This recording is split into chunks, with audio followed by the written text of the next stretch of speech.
Bueno, se escucha bien, ¿verdad? Antes que nada, gracias al equipo de Pionza. Es una espléndida y generosa invitación. Gracias a ustedes por permitirme contar un poco algunas ideas que no sé si sean muy claras. Siempre me cuesta mucho trabajo explicar algo que en mi cabeza es todavía más confuso. Es un ejercicio que me gusta, pero de verdad me cuesta tanto, así que espero que algo pueda ser interesante. Si no, de todas maneras, ni modo, ya están aquí, ya van a tener que escucharme. Yo les voy a contar sobre una idea que me ha llamado la atención últimamente. Ya desde hace tiempo me venía cuando aparecen las moscas, esta mosca filosófica que siempre se ha quedado como un rumor que va fastidiando hasta que, por cansancio tal vez, uno termina conviviendo. Yo siempre hago una pregunta cuando comienzo un workshop, un curso de ilustración, y siempre les pido a los que participan que me respondan o que piensen en cuántas direcciones crece un árbol. El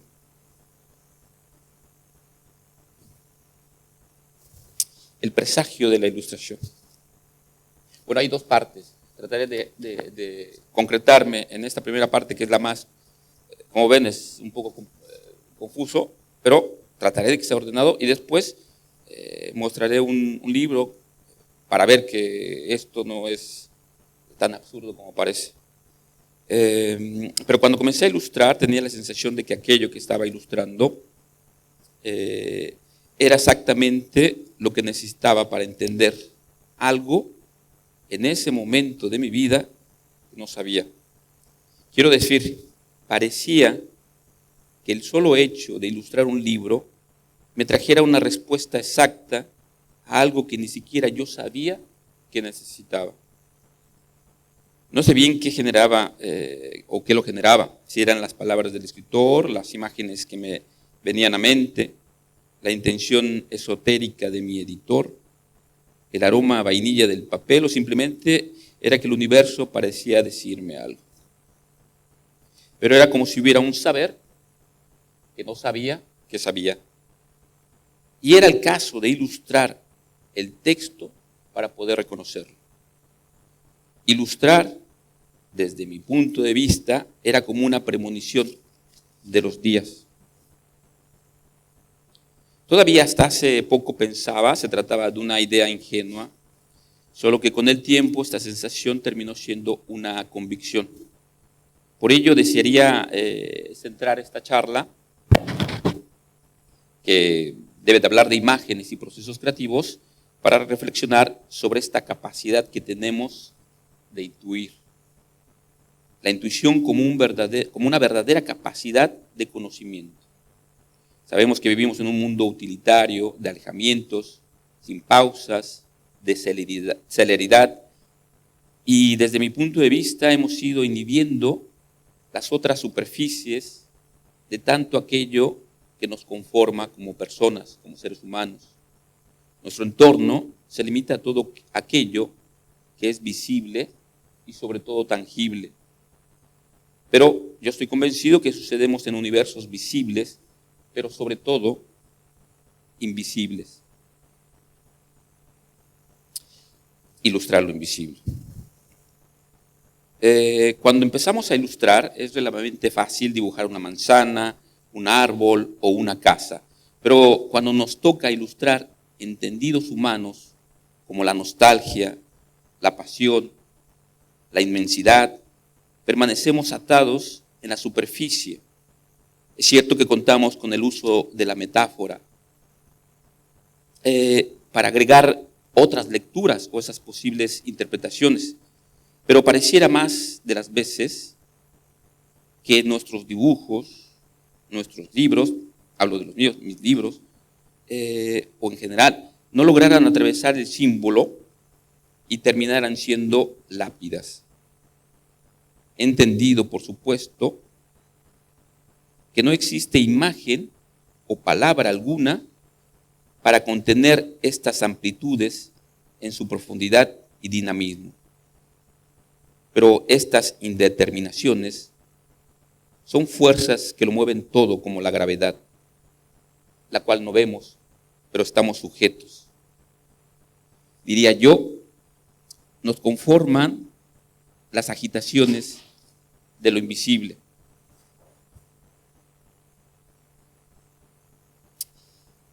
Hay una frase que me gusta mucho. Yo tengo unas referencias curiosas que no provienen mucho de la pintura o de la ilustración, como podría parecer. Son, por fortuna, desde mi punto de vista, poetas, escritores. Y hay uno que decía: hemos buscado tanto y solo hemos encontrado objetos, como para preguntarse dónde quedó eso que llamamos vida. Así, entender que no solo nos conforma la materia visible, nos obliga a ver el suceder interior por su fuerza imperceptible, pero inmensa. El universo es como un océano ondulante, superpuesto a otros infinitos, en donde cada evento, así sea una gota, es una repercusión. Somos sustancias inmersas en otras sustancias. La idea, el discurso, la imagen, el color, el pincel, la materia, el acrílico, el día, la tarde, la luz, el entusiasmo, el cansancio, la ciudad, la montaña, los amigos, la penumbra, el silencio, todo es una sustancia. Corrientes y agitaciones emergiendo y desapareciendo, susceptible hasta el vacío. Incluso científicamente sabemos que el universo es susceptible a la perturbación de la mirada. Y esto no es un aspecto poético, me refiero a este descubrimiento, este experimento que habían hecho con unas rejillas y la materia que se comporta, esto casi podría parecer poesía, pero se comporta dependiendo de si hay un espectador. Es decir, la mirada, el ver, produce una perturbación. No la vemos, pero lo produce. Así nuestra naturaleza, excavando, horadando, extraviándonos, y a todo esto llamamos estado poético.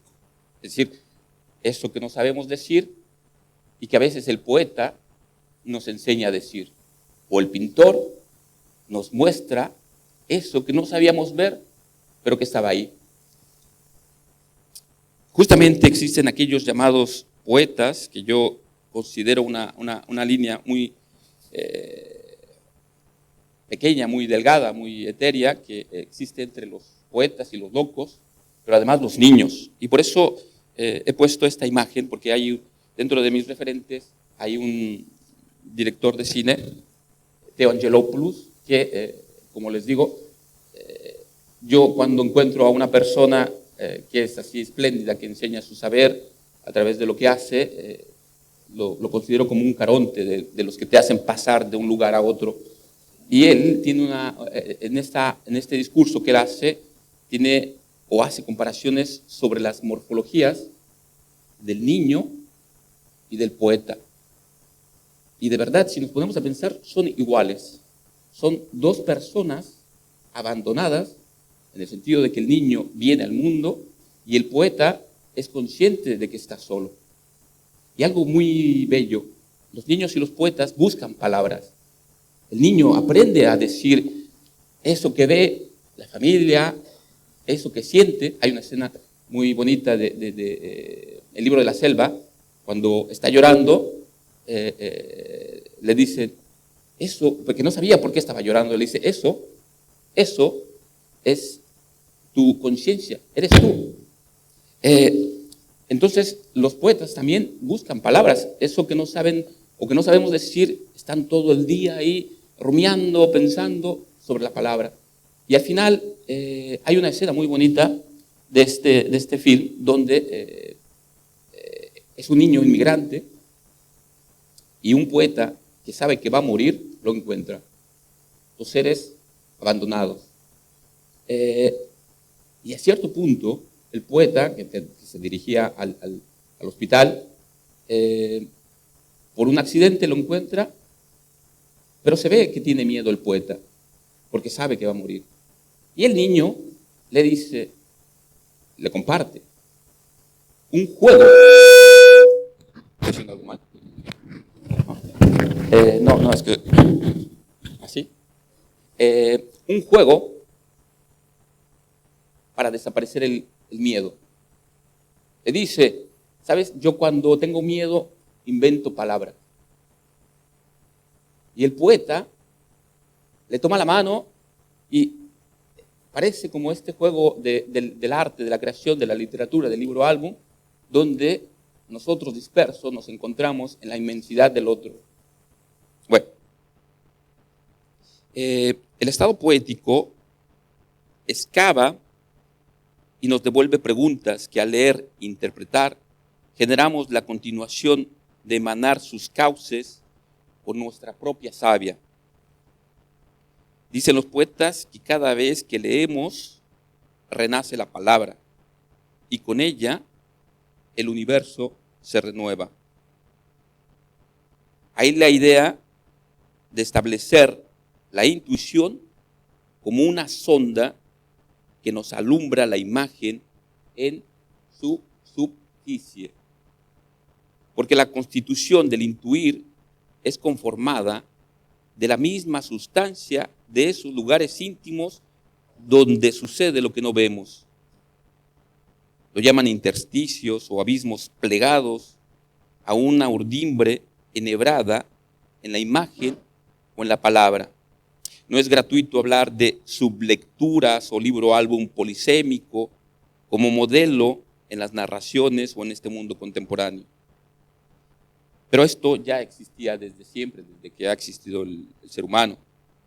El pensamiento unívoco entrega símbolos. El libro álbum permite en su superficie imaginar la imagen. La intuición es un acontecimiento soslayado que, sin embargo, creo es uno de los actos más originales y honestos que tenemos para proveernos de conocimiento en este mundo tan veloz y ruidoso. Lo dejo. La intuición asemeja a la inspiración. Ambas, confundidas, nos conducen al universo de nuestra intimidad. Parecería normal hablar de intuición en el proceso creativo. Entendemos su pertenencia, pero más allá de establecerla en la naturaleza de lo sensible, a mí me interesa esta estructura inherente, su potentísimo proceso de conocimiento, de conocer, solo que es de otro tipo.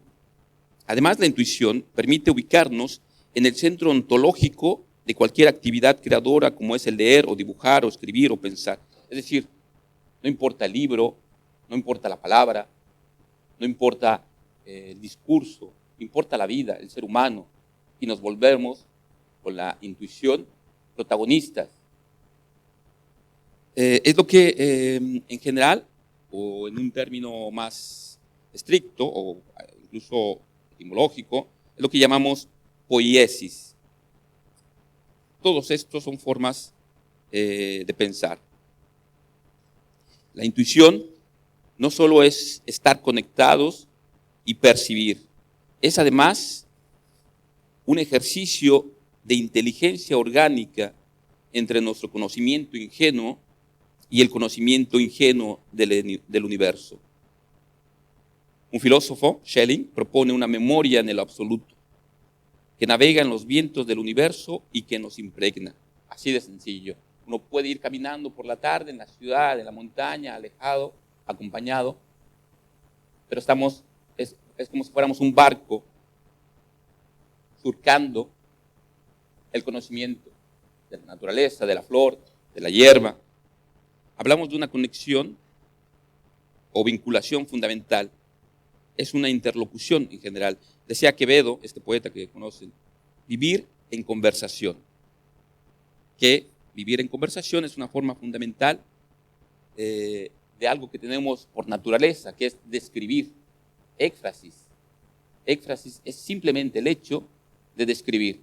Porque cuando describimos, nos apropiamos del mundo y decimos aquello que vemos. Decía una escritora, Susan Sontag, si no lo nombramos, no existe. Es el poder de nombrar, de decirlo. Al final, reconocer que el lenguaje, conociendo estos ámbitos o percibiendo o intentando pensar sobre estos ámbitos, reconocemos que el lenguaje, o por lo menos yo, entiendo que en el cerebro nuestro lenguaje no es suficiente. Y eso no es suficiente. El lenguaje parece que fuera a veces, la palabra es esa, insuficiente para nombrar las cosas que nos suceden. Y yo digo que por eso contemplamos el cuerpo, o tendríamos que contemplar el cuerpo, porque en el cuerpo, o es el cuerpo que nos hace entender antes de comprender. Hay una diferencia poética entre entender y comprender. Es a través del cerebro, del cuerpo, de la piel, del estómago, que entendemos antes de comprender. Entender se dirige hacia adentro, es extenderse en el interior, mientras comprender es capturar. Cuando el ser ha capturado un sentimiento en palabras o en imágenes, mientras el cuerpo ya lo extiende en risa o llanto al instante. La ilustración tiene su hierro como cualquier otro artificio, que no obstante se convierte en promesa, es esta esperanza para poder seguir ilustrando. Así el estado poético es una forma de llamar a la escucha de este conocimiento ingenuo al cual pertenecemos siendo individuos, habitarnos extendidos en todo nuestro organismo. Intuirnos es contemplarnos dentro. Evocamos para leernos, para hilarnos. Somos interconexiones que todo lo enhebra. Existe un conocimiento ingenuo en el universo que se manifiesta en lo invisible, y es la intuición a través del cuerpo que establece o restablece esa escucha. Sabemos ya que antes de ser comprendido, el cuerpo conecta con la musicalidad del poema. En la poesía, la musicalidad le da ese pase inmediato al cuerpo para entenderlo antes que el cerebro lo comprenda. Es cierto que estas rimas infantiles, las nanas, las canciones de cuna, poseen esta musicalidad que habla al cuerpo. Es el abrazo, el acurrucar al niño, una morfología igual que la musicalidad de la poesía. Antes de comprenderla, el cuerpo lo entiende. En la imagen, es decir, si la palabra utiliza la musicalidad, la imagen utiliza la luz. La luz que lleva la vibración de todo lo que se percibe, de las tensiones, distensiones, sea figurativo, expresionista o con material diverso, como el óleo o la transparencia de la acuarela, o de la incisión, del grabado, perdón. La ilustración utiliza la luz para ser entendida antes de ser comprendida. Por eso es que funciona tanto. Por eso cuando vemos un cuadro, nos detenemos y necesitamos acallar las palabras, porque es como un golpe que llega, que claro, estamos muy habituados a comprenderlo todo, queremos comprenderlo todo, pero dicen los poetas que no es necesario comprenderlo todo. Y creo que esa es la parte del misterio que todavía nos conforma. Por eso estamos aquí, buscando ese algo. Porque es a través del cuerpo que figuramos esas profundidades, y es el cuerpo donde entendemos aún sin comprender la tristeza, la alegría, el vacío, la plenitud, porque entender porque entender sin comprender pertenece al conocimiento ingenuo, esto que les llamo el estado poético o el misterio poético. La idea que yo tengo al iniciar una ilustración después de la lectura es cerrar los ojos y recordar, no ilustrar.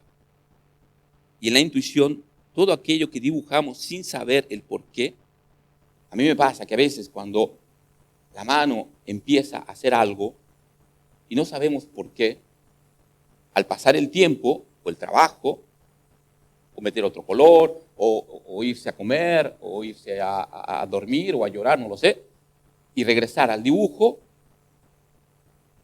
a mí me parece que a cierto punto pareciera algo mágico, y digo, era esto lo que buscaba, sin saber que lo buscaba. Es el hallazgo que dicen.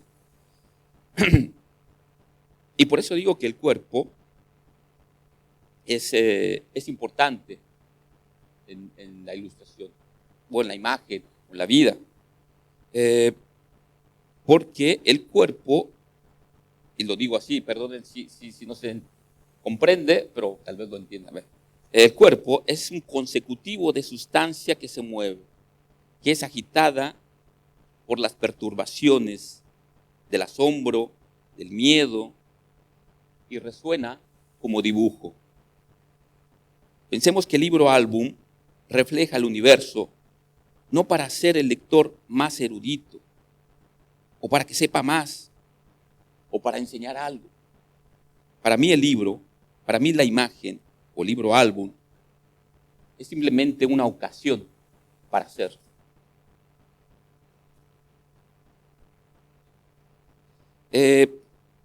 Yo digo que veremos, o tendríamos que ver también con los ojos cerrados. Quiero decir que para ver en esa profundidad hay que sumergirse y sobre todo, y eso lo dicen los poetas, escuchar. Antes de ver, escuchar. Y aquí hay una cosa muy, muy bella. Existen varias formas de ver que tenemos para ver, que es mirar, observar, admirar. Y hay una poeta, Chantal Maillard, que explica muy bien estas diferencias de ver, mirar. Y hay una que es hermosa, que es contemplar. Contemplar es una forma de ver que agrega el tiempo lento. Y ella lo explica de una forma que es una poesía. La etimología de contemplar proviene de este antecesor del creador, que es un augur. Y el augur es aquel que ve más allá, como el pintor o como el poeta que quiere ver más allá de lo que vemos. Y el augur hacía un rectángulo en el cielo, y rectángulo, en su origen etimológico, es tempio, es ese rectángulo, lienzo, cuadrado, hoja, donde escribimos, donde pintamos, que aterriza al suelo y se convierte en templo. Contemplo. Contemplar es ver dentro de ese tiempo sagrado o lento, un tiempo lento, que nos deja ver más allá, el augur. Pero en esta búsqueda de orígenes en la palabra que nos ayude a ver, encontré que además de contemplar existe otra forma de ver, que es intuir. Aquí hay un artista que dice, Eduardo Chillida, que seguramente lo conocerán. Él nos pregunta si los ojos que fueron para mirar para llorar y para reír, ¿servirán acaso para ver? Es la pregunta que nos hace. E intuir, que en el diccionario significa, y esto es también algo maravilloso, percibir íntima e instantáneamente una idea o verdad, tal como si se la tuviera a la vista. Aquí me gustaría exponer un concepto en esta, si se me permite decirlo, como gramática o poética del intuir, una frase que a mí me resume todas estas ideas, que es la imagen imaginada, no la imagen, sino lo que imaginamos con esa imagen. La imagen imaginada es un esquema que nos permite evocar debajo de la imagen, no para representar, sino para extraer de su ausencia. Hay también un libro de Ciudades Invisibles, ¿te acuerdas?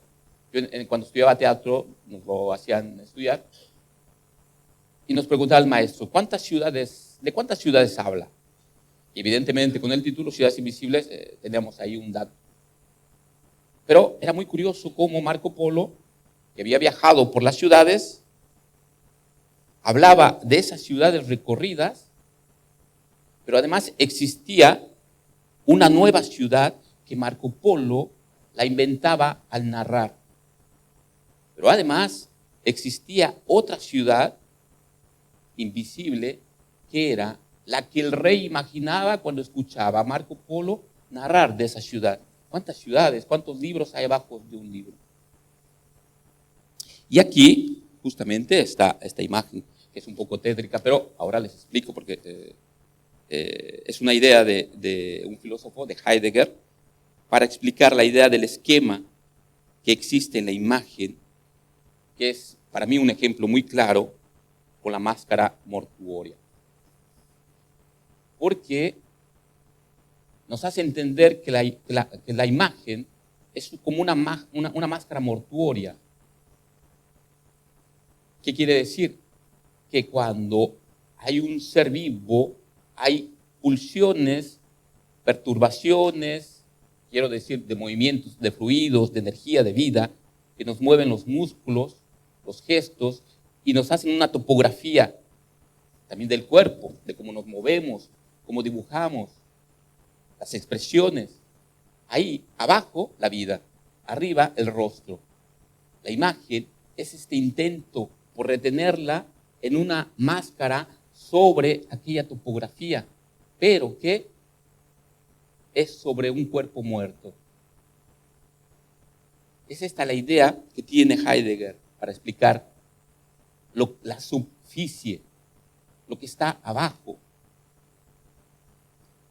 Y que además nos trae otro concepto, que es esto es una palabra que mezcla dos palabras. Absenso.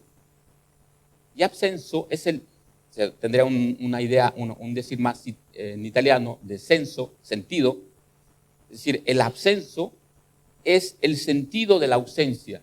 Absenso, sentido de ausencia. Es decir, cuando nosotros trabajamos o cuando yo intento ilustrar algo, trabajo sobre las ausencias de eso que está abajo de la imagen.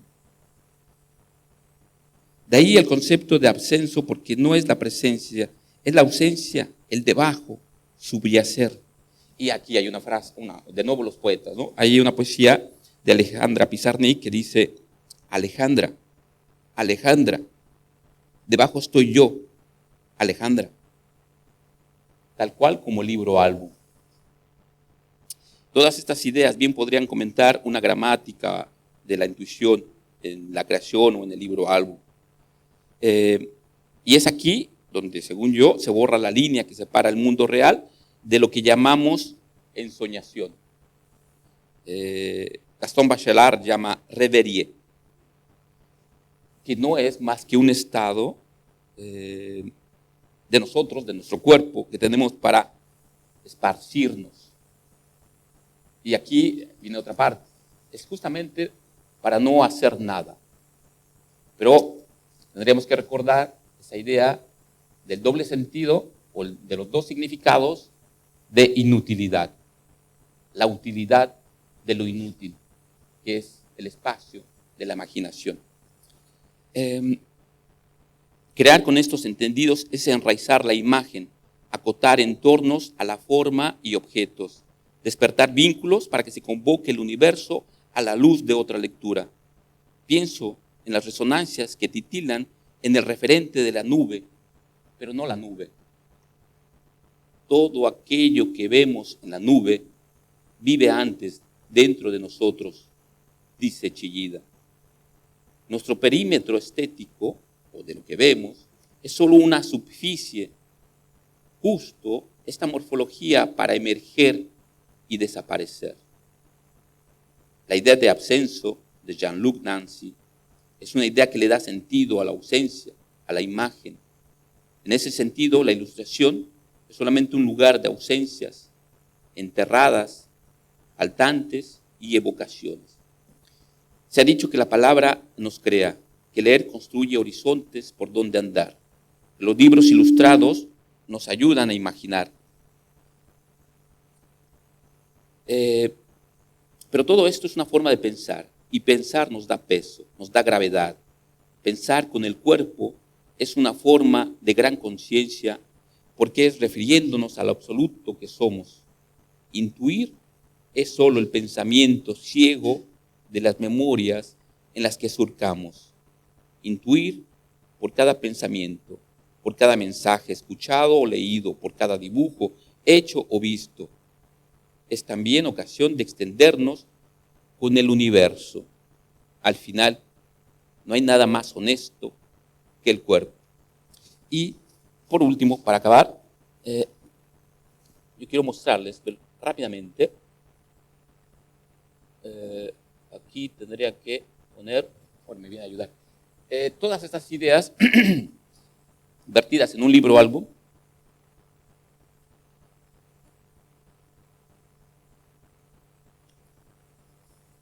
A mí me preguntan cuando intento explicar algunas cosas que pienso sobre el libro, me dicen que cómo es que funcionan las realidades. Estoy convencido que el libro álbum no debe ser comprendido en su totalidad, pero estoy seguro que la intuición, en el ver, es entendido o percibido. Y este es un libro muy sencillo que tiene un personaje, él, y otro personaje que es ella. La primera línea narrativa, veamos, me hace ver a los dos personajes en un evento. Él, enamorado de ella, la busca. Ella, un poco reticente, lo hace esperar. Y termina con la posibilidad del enamoramiento. Basta, se terminó el libro. No hay más que agregar. Esa es la primera línea narrativa. La subficie son estos elementos que muchos llamamos guiños, pero en realidad son como pivotes, como pernos de una ventana, de una puerta, que hace girar algunas cosas. En el teatro son justamente los pivotes. El pivote es este mecanismo que hace girar las partes, digamos, invisibles. Y aquí hay un elemento con lo que yo empecé a trabajar que no es importante en la primera lectura. Para contar esta historia no es necesario que esté presente el evento, este objeto del que hablaba en la búsqueda de tantos elementos. Es el hilo. Yo cuando empecé a bocetar este libro, lo que ven ahí es una nube. Era simplemente el trazo de que yo estaba tratando de hacer la nube, así, garabateando, que garabatear es un momento importante del cerebro, garabateando porque quería representar la nube, pero después me di cuenta que necesitaba un elemento, porque la historia contaba que reparaba corazones y yo no sabía cómo ilustrar que los corazones reparados estuvieran guardados. Y ese garabatear, esa línea, se convirtió en un hilo que sostenía los corazones. No tenía importancia, no tiene importancia en la primera lectura. Pero después, en el continuar, todavía no existía esta enjambre de hilo. Después, había una parte donde pasaba el invierno. Y de nuevo, la línea, garabateando porque quería representar la nieve, no porque quería hablar del hilo. Y en el pasar de las imágenes, por ejemplo, él le llevaba regalos, y en ese regalo yo imaginé que tenía que haber un hilo para envolver el regalo. Había la presencia, esto que yo no sabía que sabía, o que pensaba que no sabía, que era el hilo. Y entonces me pregunté, porque cuando uno, o yo en mi caso, intento trabajar, me hago una pregunta, y en ese caso tiene que ver con el tema central del libro, que es el enamoramiento. Y yo utilizo una frase que es reflexionada, sobre todo en la parte del surrealismo, que dice que es una como ecuación lingüística. Es como si fuera. Esta pequeña palabra, que es una ecuación, es la base para construir una metáfora. Yo soy como si fuera un gigante, dice el niño. Y yo la uso para construir una metáfora. El enamoramiento es como si fuera, y de frente a los dibujos me dicen lo que saben y me dicen como un hilo.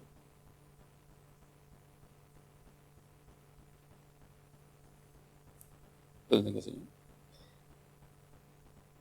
No.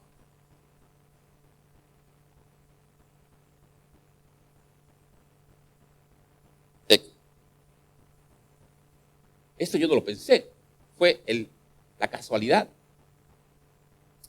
Dicen algunos, la inspiración, pero en realidad es esta superficie que está trabajando en donde nuestro inconsciente, que en realidad es gran parte de lo que nos mueve, vinculó en la casualidad de estar una hoja con la otra, el hilo. El enamoramiento es tan frágil como la palabra que trata de enamorar, pero tan fuerte que si nosotros envolvemos, insistimos, se vuelve en algo que atrapa. Es decir, del hilo al enjambre. Y todos tenemos una idea, bueno, en México, y creo que también aquí, que sabemos que el corazón es el tamaño de nuestro puño. Un corazón abierto y un corazón cerrado. Él abre su corazón y termina con la posibilidad que había, cuando yo estaba haciendo esa portada, había un libro de haikus, de estos poemas, que decía: la flor es una mariposa que regresa al tallo. Y dije, está la portada. Y dice, una mariposa que regresa a un tallo, en una lata, que también es un acto un poco terrible, que ya está muy naturalizado, porque la flor está muerta. Y ahí, en esa, dice yo. No tiene interés que se lea o no. Puede despertar curiosidad. Pero me ayudó a mí a transformar eso que no sabía en algo que posiblemente a mí, que fue así, me hizo terminar el libro. Y que al final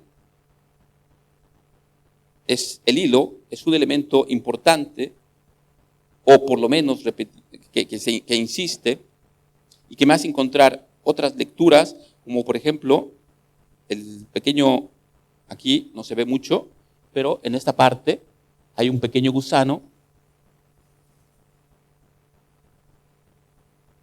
que es el origen de ese gusano.